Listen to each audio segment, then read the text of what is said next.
Liverpool 1, Manchester United 2, and the Red Devils have won at Anfield for the first time since Wayne Rooney's winner in January 2016, alongside the former Liverpool defender Stevie Nicol. You okay to do 20 minutes on this, Stevie?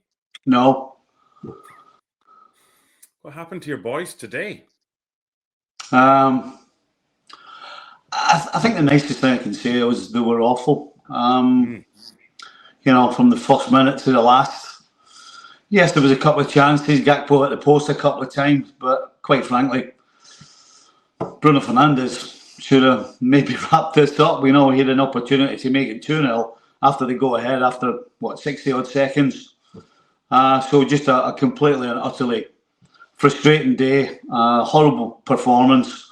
And you have to give credit to United. You know, they set out the stall, they had a plan, and Liverpool couldn't break that plan down, certainly defensively. And then on the break, as I said, particularly in the first half, United looked dangerous every time they went forward. So, yeah, horrible afternoon for Liverpool. And right now, Liverpool are carrying too many passengers. And you can't win the Premier League carrying players. And you certainly can't win the Premier League if you don't beat average teams at home when you should. Before we get into the chronological order of what happened today, who are the passengers that Liverpool are carrying now that they weren't last season? Well, it depends on what level of passenger we're talking about here. You know, we're talking about, Kerkez at left back looks scared. You know, everything he does is negative. Every time he gets the ball, he goes backwards. Every time somebody runs at him, he looks petrified. And then, unfortunately, right now, Mo Salah isn't contributing anything towards Liverpool. On top of that, the majority of the side are struggling for form individually. And as a unit, this Liverpool side just don't play as a unit. And that's not just today. They have not played as a team all season. And today was just another level of just a hodgepodge, to be honest. You know, the fact that they nearly got something out of the game is down to individual ability, individual pieces of brilliance. Certainly nothing to do with teamwork, because right now there are no connections anywhere. And I mean at the back, at the middle, and up front. There are no connections with this side at all. This isn't something new. I mean, this season's been spoken about on ESPN FC, here on ESPN FC Live, whether it's you or others talking about the Liverpool defence. So it's not something new. But last season, there might have been the same errors, maybe not as many of them, but Liverpool were scoring more goals at the other end and getting themselves out of trouble and winning the league and being deserved winners. The first defensive mistake occurred inside the first minute. Virgil van Dijk goes for a header, clears out his own man, and Alexis McAllister leaves him on the deck. He also clears out Brian Mbeumo, but Mbeumo gets up as it's spread wide to the right-hand side. It's then played in by Ahmad to Mbeumo, who scores the goal. Liverpool saying, well, there was a head knock, it should have been stopped. The referee says, I didn't see any head knock. It was a chaotic start, but Manchester United don't care. And 62 seconds into the game, they go 1-0 up. What do you make of all that? Well, yeah, I mean, there's no question that I don't know who thinks he should have stopped the game. The fact is, it was Van Dijk that took out McAllister. I would have expected Konate to come across earlier. In fact, at the time, I thought maybe Konate could have played Mbeumo offside. But again, credit to the start United made, and credit to Mbeumo for putting that away. Mamardashvili couldn't do any more than he did. Made himself as big as he could, but it just caught him underneath his arm and the ball's in the back of the net. But you know what? You've still got 89 minutes, and you're at home, and you're playing against a side that you know are going to give you chances. They're going to sit tight and they're going to try and defend for their life. And that's what United did. And it's up to Liverpool to break that down and to break United down. And they had no answers to it. Gakpo was the only one that had any sort of answer, coming in off the right-hand side on a couple of occasions and hitting the post twice. But other than that, no. Again, go back to the no connections, no little 1-2s, no pieces of play. No more than two passes. Again, I don't remember Liverpool stringing a series of passes together. And that gives the defence And today it was United, an opportunity to big and strong and fight for their lives, and that's what they did. And again, you got to give them credit. You know, when Gakpo makes it 1-1 with still a good bit of time to go, you're thinking, okay, there's only one winner here. But Harry Maguire, as he's done, not for the first time this season, gets a header in the other end of the field, and United are 2-1 up. And again, they're in a position to defend for their lives and defend the 3 points, which they did. They got bodies in front of shots. They made challenges and second balls. And that was the one thing that really frustrated me throughout this game, was that Manchester United won almost every single second ball. You know, we can talk about tactics and we can talk about ability and formations, but there are basics of the game, and that is the first challenge and the second ball. And regardless of whether it's 1950, 60 or 2025, those principles are always the same and will never change. And today, Manchester United won every single second ball. And again, the frustrating thing from a Liverpool point of view is that United at no stage of this game tried to play out from the back. Every single ball Lamens had was the long one. And so Liverpool should have been flooding the middle of the park. And if the players don't realise it on the field, then the manager should on the side. Flood the park for the second ball, but that didn't happen. It's been a while since I saw you like this. Well, annoying, isn't it? Listen, it's hard when it's your team, but at the end of the day, you have to try and you have to try and be fair. And I think how I've described it is how it was. You know, United defended for their lives when they had to, made a great start, and in the first half, should have been a couple ahead. I mean, that's just a fact. I don't care what colour of glasses you've got on. Manchester United should have been 2 up at half time. So the fact that the second half turned out the way it did was down to A, Man United defending well, and B, Liverpool's ineptitude in the final third. I'm going through the rest of the chances in the first half. You've suggested that Manchester United maybe should have gone 2-0 up ahead. I'll give you Bruno's chance from Ahmad's cutback in the 24th minute. And given the history that Man United have got at Anfield, and it isn't good, it's nearly a decade since they last won there, you would think if you're a United fan, that's not the type of chance that you can miss and get away with. But Bruno, he's put it wide, but they were able to kind of keep going. I think it was 77 minutes between scoring the first goal and conceding. Now, in between that time, Cody Gakpo has had this kind of one-on-one battle with the frame of the goal. He ended up hitting it 3 times. I still think the best chance was the header that he had in the second half. So that's inexcusable. United, I thought, defensively were outstanding for large periods of this game. But you need a bit of luck as well. Gakpo he's got to score from there, is he not? Yeah, absolutely. There's no other way to put it. He and nobody will know better than him. Yeah. But it's gone. It didn't happen.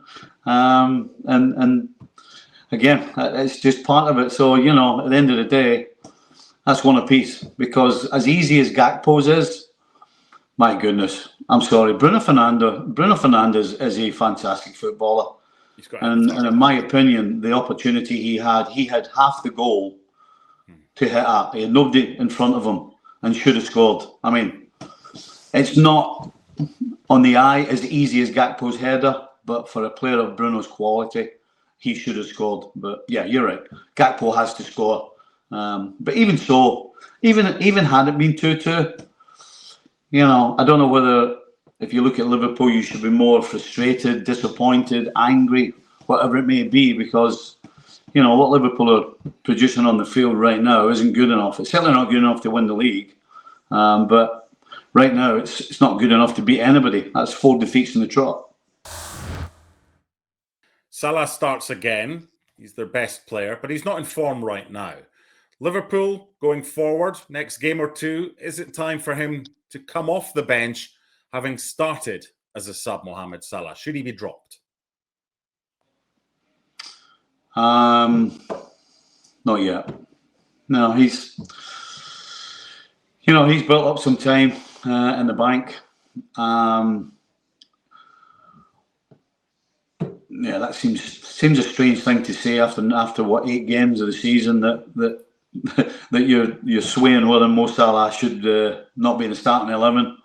I think we're getting close though. I said the same thing about Verts. Whilst they were winning at the start of the season, although they weren't playing well and he wasn't playing well, that kind of gave him some more time for Slot to be able to start him. I think we're kind of in the same position with Mo Salah now. He's coming to the end of that little time frame where he's got a little leeway. So then it's a big decision for Arne Slot, and he has some big decisions to make because this Liverpool side right now is not cohesive as a unit whatsoever. And when I say that, I'm talking about every single facet of any football team: a defence, a midfield, and a forward line. There is nothing in those 3 areas that are together, that are playing together, playing as a unit. It seems a lot of it's off the cuff. They don't look as though they trust each other, which kind of takes me back to Kerkez. A lot of the time, I think they're delaying just giving him the ball because they're not quite sure what he's going to do with it. So yeah, Liverpool are in a tough spot right now. They're in a bad way. Arne Slot has got a lot of work on his hands. He's lucky he's got ability to work with, but his job is to put that ability that he has on the field together in such a way that it comes together and plays as a unit and as a team. And that right now is his job. It's a brilliant win for Manchester United. It's their 4th in the Premier League this season, the same number as Chelsea and the same number as Spurs. Now, all week on ESPN FC Live and on your show as well, when we've been looking ahead and previewing this game, it has been mentioned it would be so typical of Manchester United, who've gone to Anfield before when no one expected anything of them, and they had a 0-0 draw in a horrible game a couple of years ago.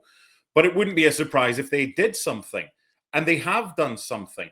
How frustrating is it as a Manchester United supporter, or must it be, for them to lose at home to some teams that they should be beating, then get thumped at Brentford, beat Sunderland, and then go and win at Liverpool? It's this inconsistency of performance and result that we've seen for 4, 5, 6 years for United. They seem to be better against better sides. Well, certainly today's not a day that anybody connected with Man United will be frustrated about. Today is a day of joy.